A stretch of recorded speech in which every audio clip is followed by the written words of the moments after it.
A billionaire father, still mourning the loss of his wife, hires a new nanny to care for his fragile newborn. Distrustful after months of strange incidents in his mansion, he secretly installs hidden cameras throughout the house, determined to uncover what's really happening when he's not around. For days, he sees nothing unusual. Then one night, while reviewing the footage alone in his office, he freezes. His hands start shaking as he realizes what the camera just captured in his own kitchen. What he sees is something he never expected, something that will change everything he thought he knew about the woman caring for his child and about himself. Before we continue with this story, don't forget to subscribe to the channel and like the video. Oh, and don't forget to comment below where you're watching us from. We love to know that. James Weston had everything anyone could imagine: money, success, a huge house, and a growing tech empire. But none of that mattered anymore. Just a few weeks ago, his wife died in a horrible car accident. She was everything to him, and now she was gone. James wasn't ready to be a father on his own. He had a newborn son, Oliver, but James didn't know what to do. He didn't know how to hold him, or how to take care of him, or even how to talk to him. The pain of losing his wife was too strong, so he chose to escape. He buried himself in work. He stayed in meetings all day, answered emails late at night, and rarely came home before Oliver was already asleep. The big house they lived in no longer felt like a home. It was quiet, cold, and empty. James hired people to run the place, hoping that would be enough for Oliver, but something important was missing. Each day started the same. The staff arrived early to clean, cook, and organize the house. A new babysitter watched Oliver, trying her best to follow the instructions left behind by the last one. James barely noticed who came and went anymore. Most babysitters didn't last long. They left after a few weeks, frustrated or overwhelmed. Oliver cried a lot. He needed comfort, not just bottles and naps, but James wasn't there to see it. He left early and came back late. On the few days he stayed home, he stayed in his office, door closed, eyes fixed on a screen. The rest of the house echoed with the quiet hum of machines, the dishwasher, the vacuum cleaner, the air conditioner. Oliver spent most of his time in the nursery, looking at the ceiling or crawling around his crib. There was no laughter, no songs, no conversations, just silence and routine. Every day felt like the last. Nothing ever changed. The house was beautiful, full of expensive furniture and wide halls, but it felt more like a museum than a home. Rooms were always clean but never used. The kitchen smelled like food, but no one sat at the table to eat together. Oliver's toys stayed in a box. The living room TV was never on. Even the dog, once full of energy, now lay quietly on the floor. The sadness in the house didn't come from noise or fights, but from the lack of emotion. James tried to forget what he lost, but in doing so, he lost more. He didn't realize how much Oliver needed him, not just his money. A child doesn't understand grief, only presence. Yet day after day, James was absent. People came in to help, but no one stayed long. They did their jobs, then left. No one could fill the emptiness. Until one day, someone new arrived at the front door, holding a resume, a bag, and a calm confidence. Her name was Clara. She didn't wear fancy clothes or speak in a rehearsed way. She seemed normal, warm, and calm. The agency had spoken highly of her.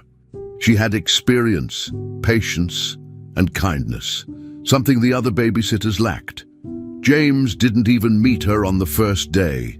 One of the staff let her in, showed her the nursery, and gave her the usual instructions. But Clara didn't just follow a list. She observed. She noticed Oliver's reactions, his mood, his needs. She didn't seem surprised by his cries or afraid of his silence. Instead, she picked him up gently and held him close. She sat with him on the floor, read to him, and even smiled when he pulled her hair. Oliver, used to strangers coming and going, looked at her with curiosity. Something felt different, not just to him, but to the whole house. There was still sadness, but also something new: attention, care, and maybe a small sense of comfort. In the days that followed, Clara created a rhythm. She didn't try to change everything at once. She kept Oliver on his schedule, but added small touches that made things better. She played music during the day, soft lullabies or happy songs. She let Oliver explore safely, giving him space to move and touch things. She talked to him, even if he couldn't talk back yet. She told him what she was doing, what the weather was like, or what book they would read next. The house wasn't suddenly cheerful, but it wasn't cold anymore either. The staff noticed it too. They saw Oliver smile more, cry less. The rooms felt warmer, not in temperature but in feeling. Even James, though still locked in his work, noticed something different. The silence wasn't so heavy. The stillness was less sharp. The house was slowly changing, not because of new furniture or systems, but because someone finally brought life into it again. James didn't understand it at first. He thought Clara was just another babysitter. He assumed she would leave like the others, but she stayed. She didn't complain or demand things. She focused on Oliver, and Oliver responded. He looked healthier, calmer, more alert. James began to hear laughter through the walls. One day, walking past the nursery, he saw Clara on the floor with Oliver in her lap. They were looking at a picture book, and Oliver reached out to turn the page. Clara cheered softly and Oliver clapped. James stood there for a moment watching. It felt unfamiliar. He hadn't seen something like that in weeks, maybe months. He walked away without saying anything, but the image stayed in his mind. Something had changed. Not everything was better yet. The pain was still there, but for the first time since the accident, there was movement in the right direction. The Weston house was no longer frozen in grief. It was starting to breathe again. Grace Mitchell was hired after a long process. James Weston, though distant, wanted someone reliable this time. Many people had come and gone, but none seemed to stay or handle the pressure. Grace stood out during her interview. She didn't try to impress anyone with fancy words or fake smiles. She wore plain clothes, spoke calmly, and answered every question with honesty.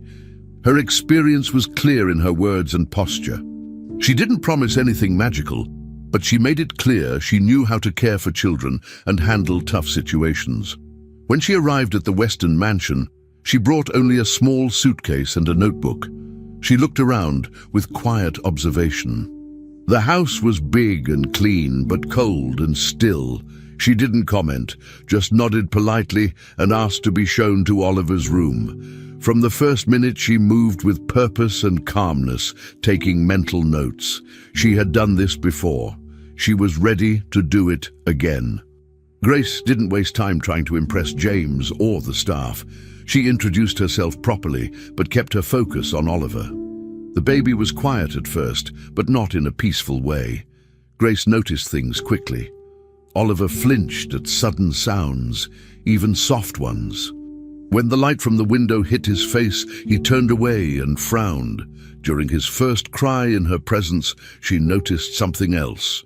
His breathing changed. It wasn't just crying. It was a struggle, like his chest was tightening. She picked him up gently and rocked him, keeping him close to her body until he calmed down. That same day, she started writing notes in her notebook. She didn't say anything to the others yet, but she began adjusting things. She moved the crib away from the window, turned off harsh lights, and lowered the volume on the baby monitor. She didn't ask for permission. She just did what she believed was best for Oliver's comfort and health. Grace was not loud, but her presence was strong. She handled daily tasks with precision, feeding times, naps, changing clothes, all done calmly and on time.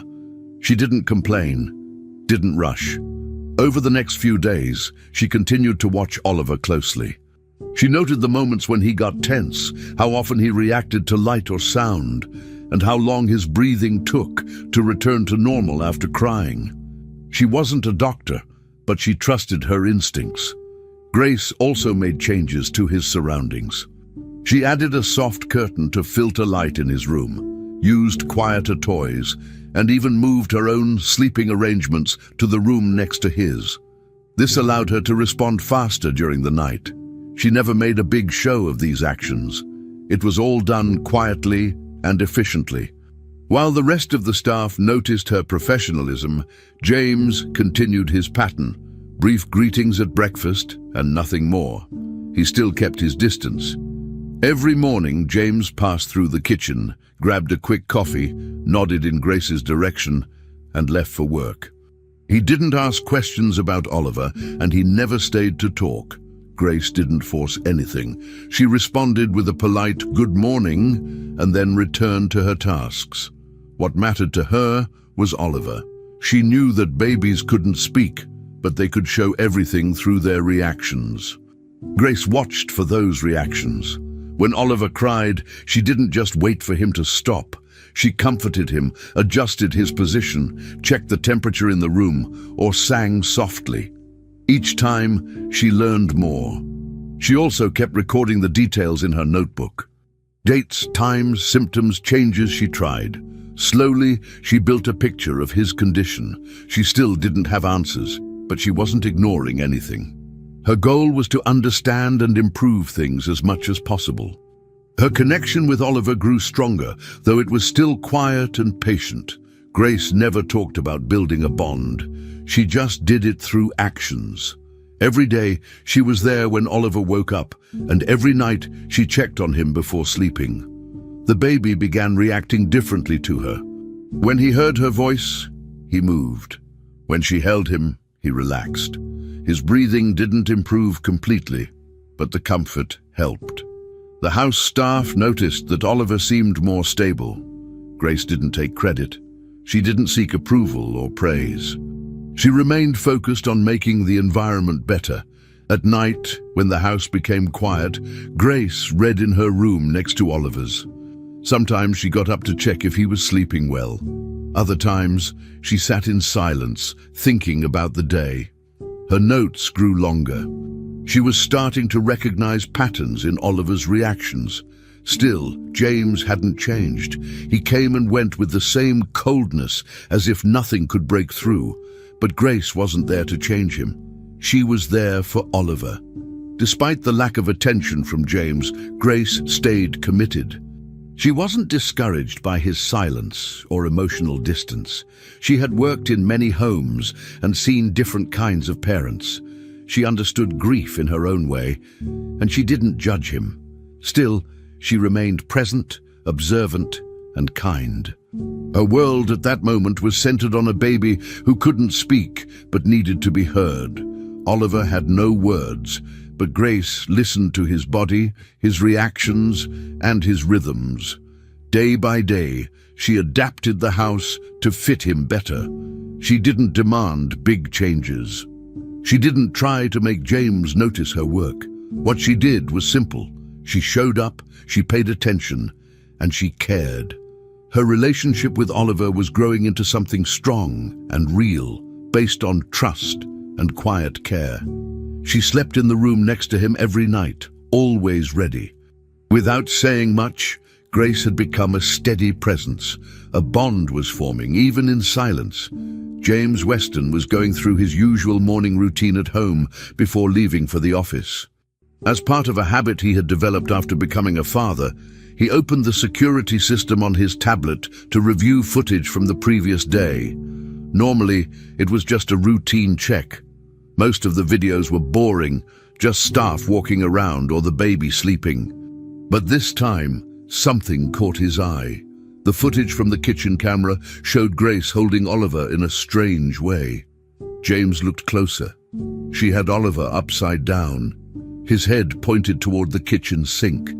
The image shocked him. He immediately paused the video, rewound it, and watched it again in slow motion. To him, it looked like she was hurting his son. His heart started racing. Why would she do that? What was her real intention? He had trusted her, even if from a distance. Now he felt betrayed and afraid. Something about her didn't seem right anymore. Instead of confronting Grace directly, James decided to keep watching her closely. He didn't say anything to her that day. He acted normal, gave her the usual short "good morning," and left the house like always. But something had changed. He no longer saw Grace as just the quiet and efficient nanny. Now, every move she made seemed suspicious to him. Every time she walked down the hallway, every time she entered Oliver's room, James felt the need to double-check the cameras. He started writing things down in a notebook, times, locations, what she did. He noticed she often used cold towels on Oliver's body. He also noticed that she gave him baths that didn't follow the usual schedule or method. Sometimes she would turn off the baby monitor in the middle of the night. That made him even more nervous. He began to think that maybe Grace was hiding something. Maybe the calm behavior was just a way to cover up her real intentions. James didn't want to make a public scene or take any risks before having all the facts. So, he kept his suspicions to himself, at least for now. But he did talk to one person, his lawyer. During a phone call after work, James explained what he saw on the footage and how Grace's actions seemed strange lately. The lawyer listened carefully and asked a few questions. James mentioned the upside-down position at the sink, the unusual baths, and the cold towels. He said he wanted to let Grace go, but quietly. The lawyer advised him to gather more documentation, just in case anything turned into a legal problem. James agreed. Over the next few days, he paid more attention to the footage and kept adding notes to his file.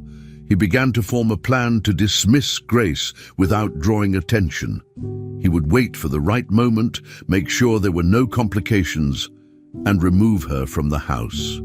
In his mind, she had become a risk. Grace, on the other hand, had no idea that James was suspicious. She followed her routine as usual, giving Oliver his meals, playing with him during the day, and checking on him at night. She was still using the same techniques she had started when she arrived. What James didn't know was that the moment he saw in the footage, the one where she held Oliver upside down, was actually part of a specific breathing technique she had learned years ago. Grace had training as a pediatric technician before working as a nanny. During that training, she learned a therapeutic method used to help babies release trapped mucus from their lungs. It looked strange to people who didn't understand it, but it was safe and commonly used in some cases. Grace believed that Oliver's strange symptoms, difficulty breathing while crying and tightness in the chest, could be helped with this therapy. She didn't explain it to anyone because she thought no one in the house would care about the details. She continued applying the technique a few times each week, always careful and gentle. She also used other supportive methods, warm compresses, massages, and adjusted positioning during sleep. To Grace, Oliver was showing small signs of improvement. He didn't cry as hard at night anymore, and his breathing was slightly better after the sessions. Grace wasn't trying to hide anything. She just didn't think James would be interested, especially since he never asked about her care methods. To her, silence from James meant she had his trust. She believed her work was helping Oliver live with more comfort. When she used cold towels, it was to reduce inflammation and calm the baby after longer crying periods. She made sure the room was warm and that Oliver was safe. Every choice she made was backed by her training and experience. She wasn't experimenting or acting carelessly. Everything she did had a purpose. But she had no idea that in James's mind, those same actions looked dangerous. While Grace focused completely on Oliver's well-being, James grew more convinced that she was hiding something. He watched new footage every night, sometimes for hours. Even when Grace did normal things, like feeding the baby or reading to him, James looked for something off. He became obsessed with catching her doing something wrong. He didn't realize that his fear and grief were affecting his judgment. He'd never asked Grace to explain anything. He didn't ask her why she was using those towels or what she was doing at the sink. Instead, he assumed the worst. In his notebook, the list of suspicious behaviors kept growing. He planned to talk to the lawyer again soon to set the final steps of her dismissal. James wanted to believe he was protecting his son. In his eyes, waiting too long might lead to something worse. He couldn't afford another loss. Meanwhile, Grace had no idea that her job and her bond with Oliver was hanging by a thread. It was late at night when Oliver started to cry. At first, the sound was weak, almost like a soft whimper, but within minutes, it turned into gasping and wheezing. Grace rushed into his room, instantly alert. She picked him up and noticed his chest tightening, his tiny hands trembling as he struggled for air. Panic wasn't an option. She placed him on the changing table, carefully turning him into an inverted position, his head slightly lower than his body. With quick and practiced movements, she began performing nasal and chest-clearing maneuvers. She used a soft cloth to remove mucus from his nose and gently tapped his back to release pressure in his chest. Oliver coughed hard, but then his breathing started to return. Grace continued holding him until his face regained color. Once he calmed down, she stayed beside the crib for hours, watching to make sure it didn't happen again. It had been a long night, but she knew she had prevented something serious. The next morning, James opened the security recordings again, just as he had done many times before. When he reached the footage from the night, his eyes widened. He saw Grace in Oliver's room, moving fast, lifting him upside down and tapping his chest and back. Without sound, the actions looked alarming. To him, it didn't look like care, it looked like harm. He paused and replayed it over and over, trying to understand, but confusion turned into anger. He didn't know about Oliver's breathing crisis. All he saw was his son being handled in a way that seemed violent. He felt sick watching it. His hands shook as he took notes about the time and details. The thought that he had left his child alone with her made him feel guilty and furious. He told himself that he should have trusted his instincts earlier. This time he felt certain Grace was dangerous, and he had proof. Instead of confronting her right away, James decided to show the video to people he trusted. That afternoon, he sent clips of the footage to a few close friends and professional advisors. He wanted opinions, maybe some validation. One friend called him almost immediately after watching. "This looks bad, James," the friend said. Another one wrote back, saying that no one should ever hold a baby like that. Each comment pushed James deeper into suspicion. They told him to act quickly, to remove Grace before something worse happened. James felt torn between fear and doubt, but the pressure from others made him more certain that he was right. He spent the rest of the day in his office, barely speaking to anyone. When he saw Grace later that evening, he avoided her eyes. She greeted him politely as usual, unaware that he had spent hours discussing her actions and planning what to do next. He was convinced he needed to protect Oliver, no matter how it looked. Meanwhile, Grace noticed that Oliver was more tired than usual. The night's episode had clearly taken energy from him. She decided it was time to get professional help. Without wanting to alarm James or involve him yet, she called an old friend who worked as a doctor. They had known each other for years, back from her days as a pediatric technician. On the phone, she described the symptoms: difficulty breathing, sensitivity to light, trembling, and chest tension. Her friend advised her to schedule some tests, but to handle it quietly to avoid unnecessary panic. Grace agreed. She didn't mention James's behavior or her worries about how he might react. She only wanted to understand what was happening with the baby. That same afternoon, she started planning a way to take Oliver for the exams without making it a big issue. She thought she was doing the right thing. She had no idea that James was preparing something entirely different behind her back. While Grace searched for medical support, James contacted a private investigative agency. He didn't want to wait for confirmation. He wanted to know who Grace really was. He gave the investigator all her details, name, previous jobs, and the references from the agency that had hired her. He asked for everything: background checks, employment history, and any possible record of complaints or legal issues. The investigator agreed to start immediately. James felt both nervous and impatient. He stayed quiet at home, but couldn't stop thinking about what the report might reveal. Every time he heard Oliver's cry, his mind went back to the video of Grace turning the baby upside down. He didn't see it as a medical technique, only as a threat. He started sleeping less, waking up in the middle of the night to check the cameras again.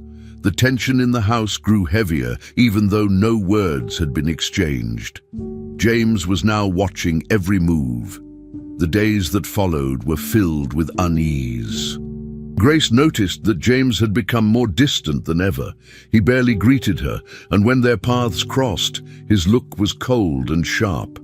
She tried to ignore it and focused on Oliver, though she could feel the tension in the air. The staff around them noticed it too, but didn't say anything. Mealtimes were quiet, the house seemed heavier, and even Oliver's small laughter didn't break the silence. Grace continued her routine, waiting for the day she could take Oliver to the doctor. She still believed she was helping and that James simply remained the same, busy and uninterested. But James's mind was fixed on suspicion. He reviewed the footage again each night, convinced that every small movement confirmed what he already believed. Neither of them said anything, but both knew something was wrong. The silence between employer and caretaker had turned into a wall neither could cross. James had reached his limit. He was fully convinced that Grace was hurting Oliver. After days of watching camera recordings, making notes, and hearing his friends' opinions, he felt like he had enough evidence.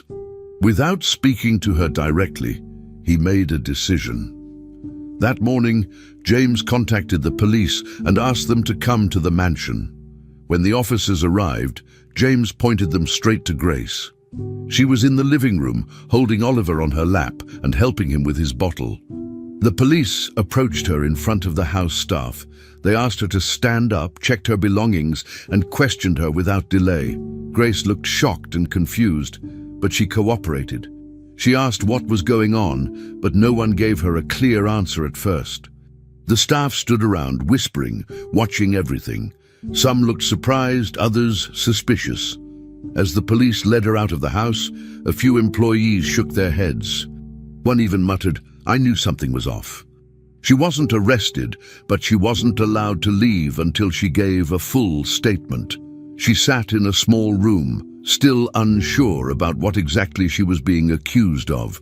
Officers asked her about her methods, the night Oliver had trouble breathing, and why she had handled him the way she did. Grace tried to explain everything calmly. She told them about her past training in pediatric care and explained the therapeutic techniques she had used. She mentioned the symptoms Oliver showed and how she had only tried to help. But her words didn't seem to matter much. At that moment, she was already being seen as guilty. Back at the mansion, James had already hired a new nanny. It was a rushed decision. He barely interviewed her, but he didn't want Oliver to be without care. Grace didn't know she'd already been replaced. Her job, her room in the house, and her place in that child's life were already gone. The story didn't stay private for long. By the afternoon, a local reporter had already received information from someone inside the police station. Soon, photos of Grace being escorted out of the Western mansion began spreading online. News websites picked it up fast, and headlines started appearing everywhere. Some of them read, "Cruel nanny accused," or "Child abuse investigation at Billionaire's home." Grace saw the headlines while still at the police station, waiting for clearance to leave. Her face was all over the internet, her name now attached to something she knew she hadn't done. She hadn't hurt Oliver. She had helped him. But to the public, she was just another accused person under investigation. The worst part was that she didn't even get a chance to defend herself. She hadn't been charged with anything officially, but the damage was already done. Reporters started calling James's office. People shared the pictures without knowing the full story. Grace's life was falling apart by the hour. Meanwhile, James decided to release a public statement. He didn't go into specific details, but he made sure to show concern for his son. In the statement, he said, "The safety and well-being of my child will always come first. I cannot comment further due to the investigation." His team sent the message to every major media outlet. The statement made James look like a responsible father, someone who acted quickly to protect his child. But what he didn't mention was that there was still no clear evidence against Grace. No one had confirmed abuse. No doctor had examined Oliver after the incident. No one had asked Grace for her side before he called the police. Still, in the eyes of the public, the decision seemed firm and justified. Grace wasn't there to defend herself, and her voice wasn't heard. All that people saw was the powerful man protecting his son from a woman who had been publicly labeled as dangerous. Grace was finally released later that evening. The officers told her that she was not under arrest, but that the case was still under review. She left the station without handcuffs, but with nothing else. She had no job, no place to return to, and no idea what to do next. Her phone had dozens of missed calls and messages, some from people she knew, others from numbers she didn't recognize. Many of the messages were cruel, calling her names, accusing her without understanding the facts. The life she had worked so hard to build was collapsing. Her small suitcase, which she had brought with her when she first moved into the Western house, was now all she had. She sat on a bench outside the station for a long time, unsure of where to go. Grace knew she hadn't done anything wrong, but now none of that seemed to matter. Her reputation was broken. Everything she had was gone in a single day. Even though Grace wasn't charged, the damage was permanent. James had already closed that chapter. He didn't contact her, didn't ask for explanations, and didn't give her a chance to speak. He focused on moving forward. The new nanny followed a strict schedule and didn't ask many questions. The house returned to its routine, but the silence between the truth and the story told in public remained. Grace had no platform to explain what really happened. The public had already formed their opinion. Her name was linked to a scandal that wasn't based on proof. James believed he had done the right thing, and he didn't look back. Grace, once a quiet but dedicated part of Oliver's daily life, had lost everything: her work, her home, and her peace. No trial had been held. No investigation was closed. But her life had already been judged by cameras, news sites, and the quick decisions of one powerful man. After the news about her spread, Grace's life changed completely. People who used to greet her on the street no longer looked her in the eye. Some crossed to the other side of the sidewalk when they saw her. Former co-workers stopped replying to her messages. A few even blocked her. When she tried to rent a small apartment in a quiet neighborhood, the landlord rejected her application. At first, she thought it was a mistake, but then she heard the reason: for safety reasons. He didn't explain further, but she knew it was about the headlines. She had no job, no money, and nowhere to go. Luckily, an old friend who worked as a nurse offered her a room. Grace moved in with a single bag. She spent most of her time alone in that room, crying, barely eating. Her mind kept replaying everything, every decision, every moment with Oliver. She kept asking herself what she had done wrong, but no answer ever came. While Grace struggled to recover emotionally, things at the Western mansion were far from peaceful. The new nanny, though experienced, quickly began to notice problems. Oliver wasn't responding the way a healthy baby should. He didn't make eye contact often, didn't smile as much, and sometimes flinched during basic care. A few days after her arrival, he had his first seizure. She called for help right away, and James was alerted immediately. Doctors were called, and Oliver was taken for tests. After a second seizure, they ran more tests, stayed overnight at the hospital, and did everything they could to find answers. But the results came back unclear. Nothing conclusive, no clear diagnosis, no obvious cause. James grew more stressed with each passing day. He sat through long meetings with doctors and specialists. They all said the same thing: we're not sure. But even with all that, he never brought up Grace's name. He refused to talk about her or the way she used to care for Oliver. James began to lose sleep. He stayed up late, pacing around the house or reading reports from doctors. He blamed himself, but silently. He didn't want to admit that firing Grace might have been a mistake. He kept telling himself he did what any parent would do, what he had to do to protect his son. But now, with Oliver getting worse, nothing felt right. The house was quiet in a bad way. Oliver was not the same baby. The new nanny tried to follow routines, but she seemed nervous all the time, afraid of doing something wrong. Every cry from Oliver felt heavier. Every cough made James panic. But even then, he didn't reach out to Grace. He didn't ask what she had seen or done. His pride, fear, and guilt kept him silent. The truth was, he didn't want to face the idea that he had destroyed the one person who might have known how to help. So, he kept pretending that Grace didn't exist. Back in her friend's apartment, Grace was quiet most of the time. She barely left the room. The blinds stayed closed. She didn't watch the news. She ignored her phone, which barely rang anymore.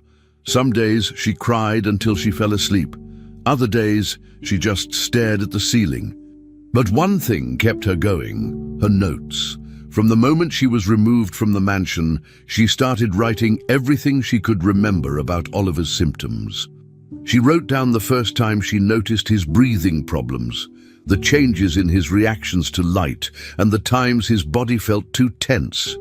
She described the night of the breathing crisis in full detail. Every entry was done carefully. Even though she didn't have access to Oliver anymore, she kept updating the notebook. She added thoughts, questions, and theories. She wasn't doing it for anyone else, just for herself. It was her way of holding on to something real, something she knew had mattered.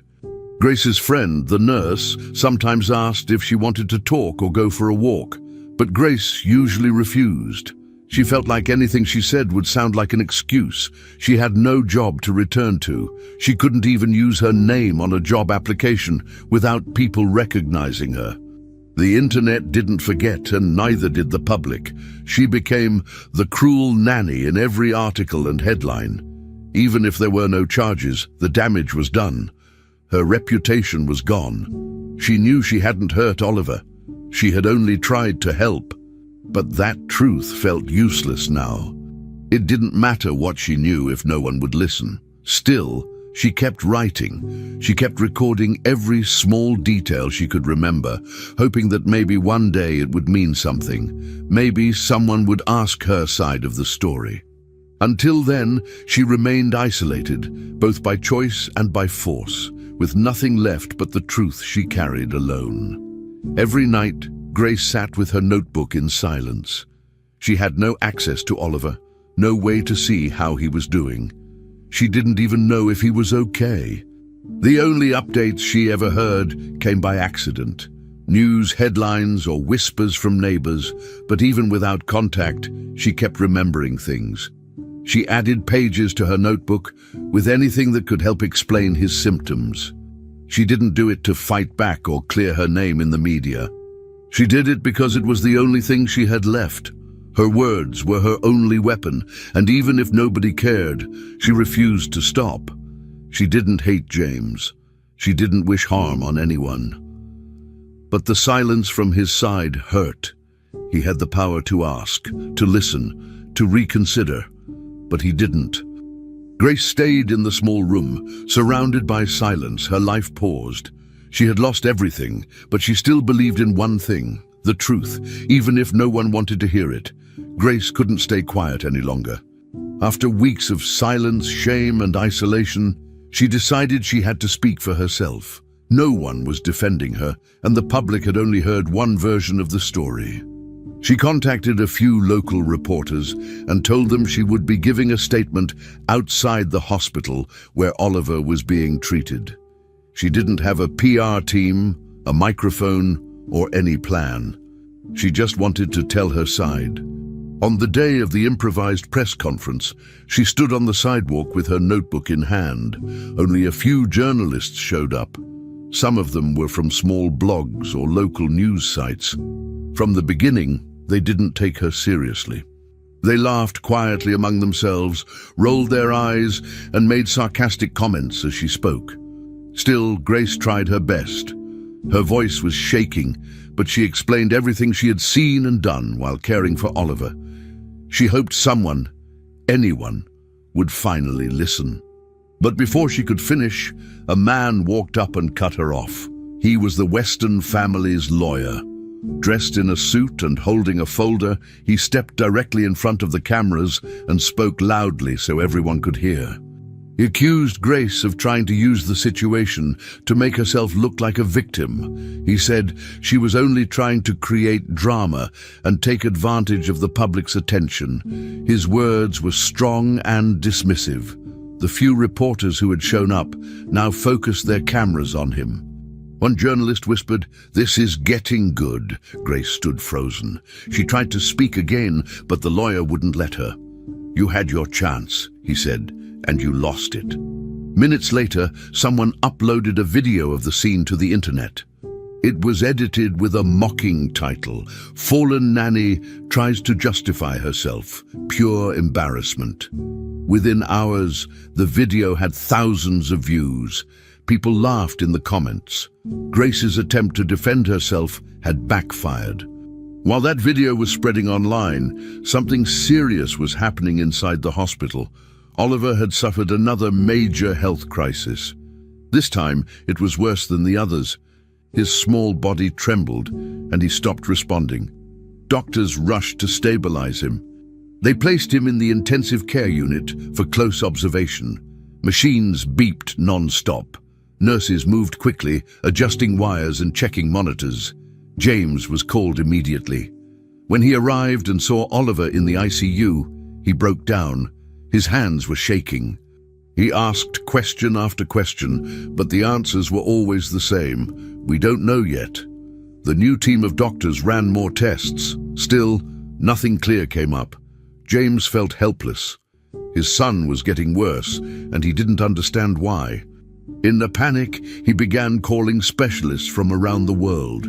He spoke to experts in Germany, the US, Japan, anyone who might help. But none of them could provide a clear diagnosis. Time was passing, and Oliver wasn't improving.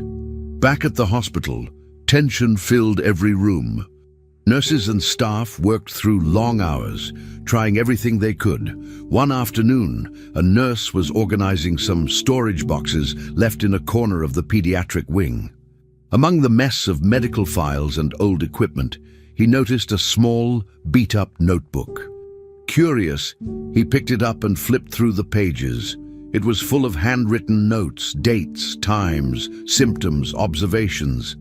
Each page described things like changes in breathing, reactions to light, tension in the muscles, and nighttime episodes. The name Oliver appeared again and again. The nurse didn't recognize the handwriting, but he knew it had something to do with the child in the ICU. He took the notebook to the head pediatrician and said, "You might want to see this." The doctor started reading, and as he read, his face changed. These weren't random notes. They were detailed, consistent, and clearly made by someone who had closely observed the child over time. It wasn't medical fiction. It was a real log. The doctor read through the notebook carefully, page by page. He saw a timeline of symptoms that made sense, things that hadn't been included in Oliver's current medical file. It mentioned earlier signs of respiratory distress, irregular reactions to noise, and the use of certain calming methods. The doctor called for the team and shared what he found. For the first time, they had a pattern to follow. They started comparing Grace's notes to Oliver's hospital records. Slowly, things started to make sense.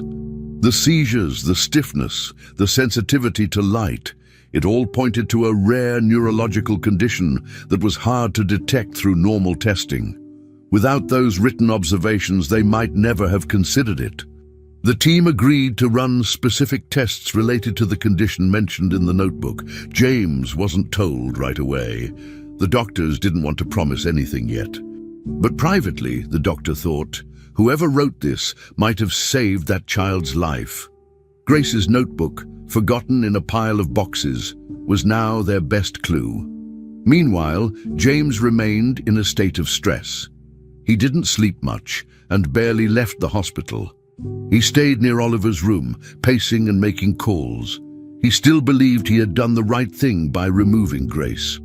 He had watched her fall apart publicly, seen the press turn against her, and heard his own lawyer shut her down.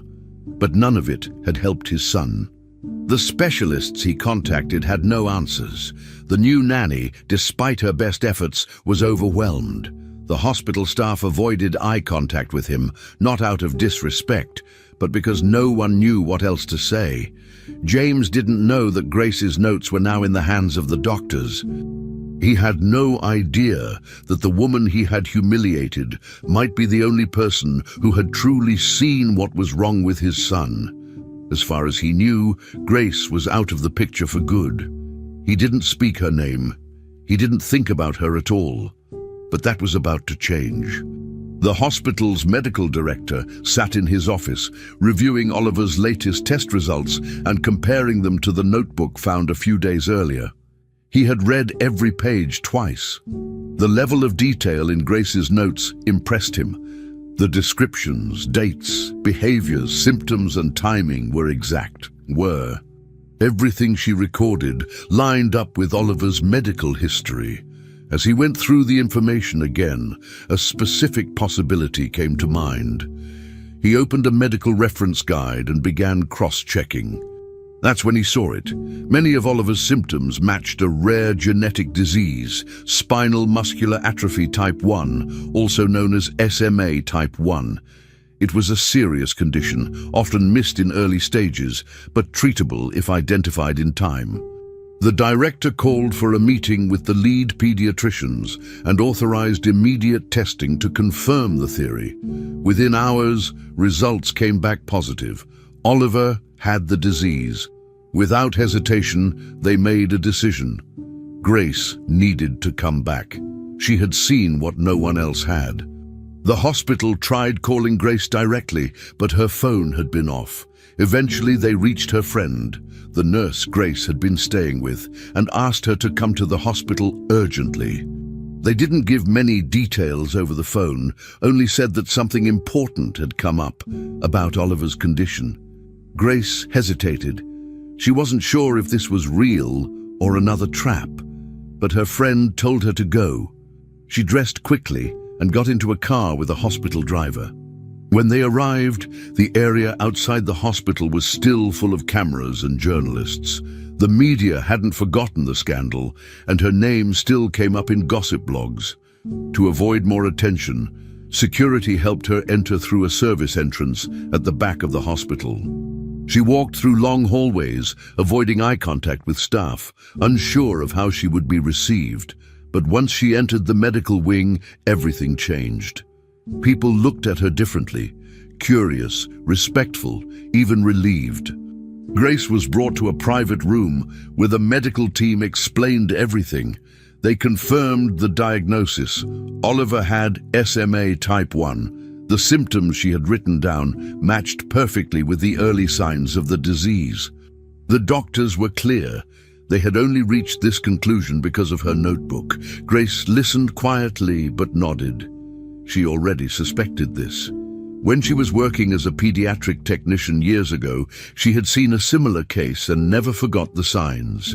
The staff asked her to explain what kind of care Oliver would need going forward.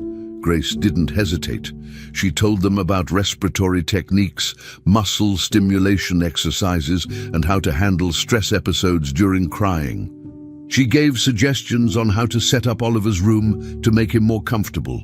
Her instructions were direct, practical, and confident. The medical team took notes, asked questions, and followed her lead. In that moment, It was clear to everyone. Grace knew what she was doing. Not long after, James was called into the hospital to be updated. He walked into the meeting room, expecting to hear from the doctors. Instead, when he opened the door and saw Grace standing there, his body froze. For a second, he couldn't speak. Then the truth hit him. Everything he had done, the accusations, the public shame, the press attacks, and removing her from his house, all of it was based on a terrible mistake. He looked at her, his eyes filling with tears. His face collapsed. Without thinking, he covered his face with his hands and started crying. It wasn't a few tears. It was real, painful crying. Grace didn't say anything. She looked at him quietly. When he tried to speak, to say, "I'm sorry," or explain himself, she just shook her head. She didn't want to hear it. There was no point. Instead, she walked past him toward the room where Oliver was resting. She had come back for the baby, not for an apology. James stayed in the hallway for a while. Staff members walked past him, some nodding in sympathy, others avoiding his eyes. He didn't move. He just stood there, trying to understand how badly he had failed, not just as a father, but as a man. He remembered every time he had ignored Grace, dismissed her quiet work, and believed the worst of her without asking for the truth. While he had trusted lawyers and reporters, she had trusted her instincts and taken care of his son better than anyone else. Now, Oliver's health was in better hands because of her, and James didn't know how to fix the damage he had caused. In that moment, all he could do was let go of his pride. He walked slowly toward the observation room and looked through the window. Inside, he saw Grace gently adjusting Oliver's position, whispering softly to him while checking the machines. She didn't look angry. She looked focused, calm, and in control. The hospital staff watched everything. Nurses and doctors who had once ignored Grace or judged her now saw her differently. She wasn't just a nanny anymore. She was the one who saw the truth before anyone else, even before the medical experts. The same woman who had been pushed out, insulted and mocked, was now the one leading the recovery plan. Word began to spread inside the hospital. Staff members passed the story to each other in the halls. "She's the one who figured it out," they said. Even some of the specialists who had flown in to help requested to meet her. For the first time, Grace was being treated with respect, not suspicion. James remained quiet. He didn't ask for more chances, and he didn't demand forgiveness. He just stayed near the door, watching, understanding that Grace was not only the person he had wronged, but the one who had saved his son. No one said it out loud, but now everyone finally saw who she really was. After everything that had happened, the accusations, the public shame, the hospital discovery, Grace was invited back to the Western Mansion. This time, it wasn't as a nanny or assistant. She was offered a new role, clinical supervisor of Oliver's care. It was a serious position with full authority to lead treatment and recovery routines. At first, Grace wasn't sure she should accept. She still felt the sting of what she had gone through, but she thought about Oliver. He was the reason she had stayed strong. He was still in recovery, and she knew he needed someone who truly understood his condition. After careful thought, she accepted the offer. When she arrived at the mansion, it felt different. Staff members greeted her with respect. There were no whispers, no judgment. Grace was shown to a new space, an office connected to Oliver's care room. Everything was clean, organized, and set up with medical equipment. She understood then that this time things would be different. She was being taken seriously. James met her at the entrance. He didn't make a big speech or bring flowers. He simply said, "Thank you for coming back," and looked her in the eyes. Grace nodded and walked inside. There was no need for long conversations. The truth was already known. From the first day back, Grace worked with a quiet focus. She reviewed all medical schedules, organized physical therapy times, and trained the new in-house nurse. She taught everyone how to handle Oliver during his weaker moments, how to stimulate his movements without overwhelming him, and how to track signs of stress. James didn't interrupt. He watched and learned. He asked questions when necessary and followed her lead. The household changed quickly. There were daily routines, meals planned for Oliver's condition, and exercises done with soft music and quiet encouragement. The tension that once filled the air was replaced by order and care. Grace moved confidently, and no one doubted her. Her presence gave the house a new rhythm. James also began to change. He was no longer the cold, absent man hiding behind his work. He took time each day to sit with Oliver during therapy. At first, he wasn't sure what to do. He had never been deeply involved in his son's care before. But Grace guided him without judgment. She explained things step by step, gave him tasks, and encouraged him when he looked unsure. Over time, James became more comfortable. He started dressing Oliver in the mornings, holding him during certain exercises, and even learning how to manage emergency procedures. Grace noticed his effort. She didn't praise him constantly, but her quiet approval gave him the push he needed. Slowly, an emotional connection began to form between them. It wasn't romantic. It was built on trust and shared responsibility. Grace saw that James wanted to change, and he showed her that he respected her work. In moments of silence between treatments or meetings, they began to talk, not about the past, but about what came next. Oliver's progress was clear. The therapies were working. He smiled more often, responded to sounds, and began to move his arms with more control. Grace added new physical activities into his daily schedule. Gentle massages, mirror play, hand games. He reacted with curiosity and laughter. The once quiet baby was now showing signs of life and emotion. Staff members noticed and felt proud to be part of the process. James looked at his son differently now, not as a fragile child, but as someone strong who had already fought many battles. Grace kept detailed records, but now her notebooks were filled with milestones instead of worries. She showed James how to track Oliver's responses, and he began filling out parts of the logs himself. They celebrated small victories together: a longer grip, a better night's sleep, a laugh that lasted more than a second. These moments were simple but powerful. The house that had once been filled with fear now felt full of hope. Around the mansion, other changes followed. James ordered modifications to rooms to better support Oliver's therapy. He added soft flooring, support bars, a new adjustable crib, and special lighting. The kitchen was stocked with nutritional supplements and carefully selected foods. Staff were retrained, not just on technical tasks, but on how to speak and behave around a child with complex needs. Grace organized weekly team meetings to track Oliver's progress. Everyone contributed and felt involved. The cold and distant environment of the Western home was gone. In its place was a warm and active space where everyone had a role. Meal times became shared moments, with James sitting down more often and asking for updates. Grace was no longer treated like a guest or an employee. She was part of the structure. James even set aside one room to serve as a therapy space filled with tools, music, and sensory toys. The transformation wasn't just in Oliver, it was in the whole house.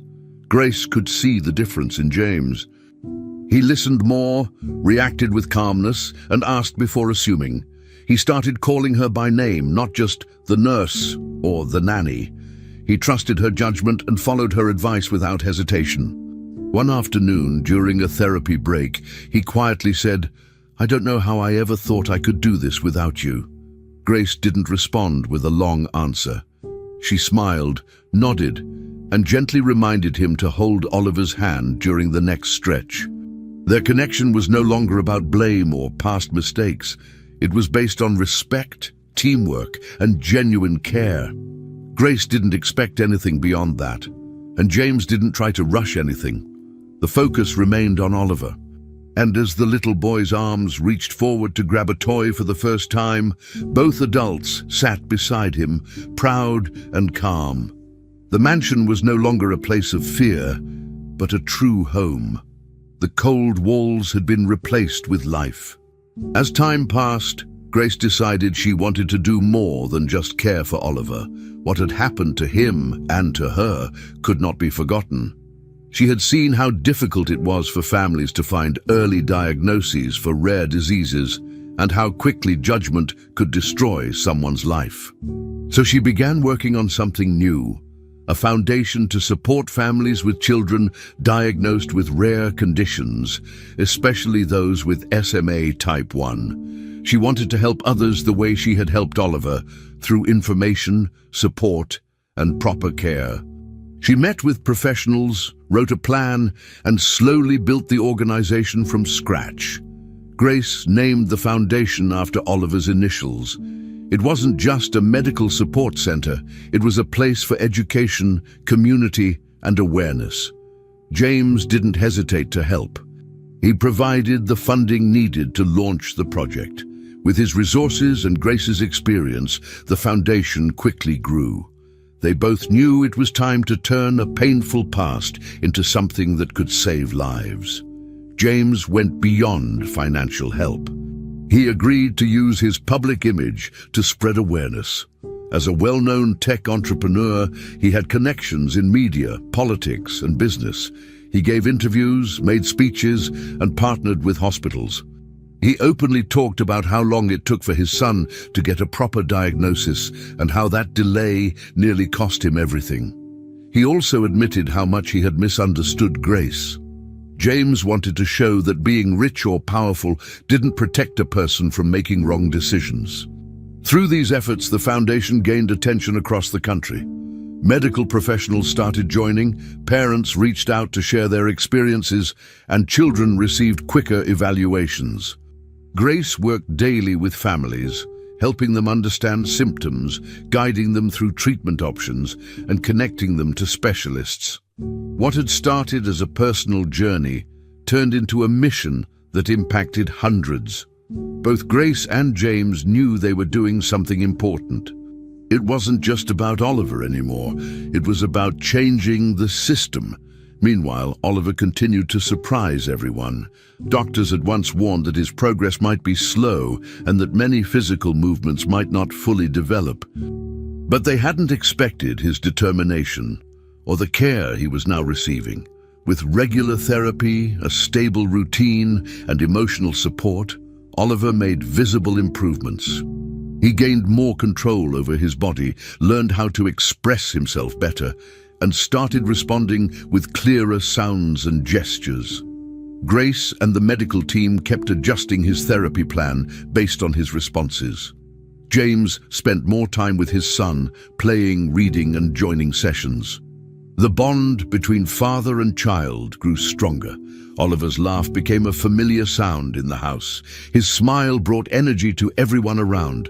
Each small milestone was celebrated. His ability to hold a toy, respond to his name, or sit with support. These were things many took for granted, but in the Western household, they meant everything. Oliver was not just surviving, he was thriving. The foundation eventually organized its first public event. It was planned as a fundraiser and also a day to share real stories from families affected by rare conditions. There would be speakers, doctors, volunteers, and media. James and Grace were asked to close the event by sharing Oliver's story. At first, Grace didn't want to speak publicly again, but this time was different. The narrative had changed. She was no longer being judged. She was being appreciated. On the day of the event, hundreds of people filled the auditorium. When James and Grace walked onto the stage, holding hands with Oliver between them, the room fell silent. James spoke first, telling the story from his point of view, how much he had misunderstood, and how Grace had saved his son. Then Grace spoke, describing the early signs, the struggles, and the importance of listening to caregivers. When they finished, the audience stood up and clapped. The applause didn't stop. For the first time, Grace was seen as the hero she had always been. From that day forward, Grace and James continued to work together. Their relationship remained strong, not as a romantic couple, but as true partners in a shared mission. They trusted each other deeply. James valued Grace's knowledge and instincts. Grace respected the changes James had made in himself. They often met to discuss new projects for the foundation, reviewed Oliver's progress together, and spoke at schools and hospitals. Their connection was built on respect, friendship, and gratitude. Grace still lived simply, but her life was full again. She received letters from families thanking her. She gave interviews and wrote guides for other caregivers. James supported every new idea she brought forward. Most importantly, Oliver had everything he needed: love, care, safety, and two adults who had grown through pain and used that experience to help others. The mistakes of the past were not forgotten, but they were transformed into purpose. Their story wasn't one of tragedy anymore, it was one of rebuilding. The Western mansion, once cold and full of silence, had truly become a home again. The rooms were filled with life: nurses, therapists, Grace, James, and most importantly, Oliver. Laughter echoed through the halls. The kitchen became a busy space for meetings and family meals. Toys were scattered in the living room. Routines were flexible but filled with warmth. Staff, who once avoided speaking freely, now felt part of something meaningful. Grace had her own space in the house, a bright office where she continued her work. James often stopped by to talk or share updates. Their bond was steady, natural, and full of mutual care. Oliver continued to grow stronger. His energy filled the house. Every corner of the mansion reflected change. The cold, empty home that once held grief and confusion had been replaced by a space where healing happened every day. It wasn't perfect, but it was real. The Western home was no longer just a place. It had finally become a place to live, to love, and to begin again. Finally, we've reached the end of this story. I'm extremely happy that you've made it this far. Thank you very much for watching. Comment below what you thought and what was the best or worst part. Don't forget to subscribe. Until next time.